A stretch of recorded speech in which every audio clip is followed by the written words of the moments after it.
اشکی بر امام حسین، گریه بر امام حسین علت ازی است که انسان بخشیده باشه، انسان آمرزیده باشه، معاف باشه، انسان گناهش پاک باشه. البته حقوق الله، حق خدا بخشیده باشه. تمام گناه توسط گریه با عبدالله علیه السلام معاف میشن. گناهایی که مربوط به حق الله باشه، حق العباد نه، حق انسان ها نه.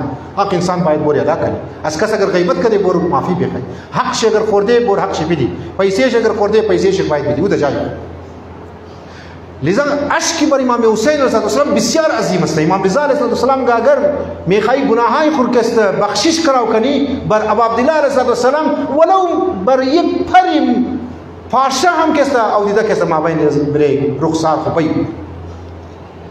بخشیده میشی.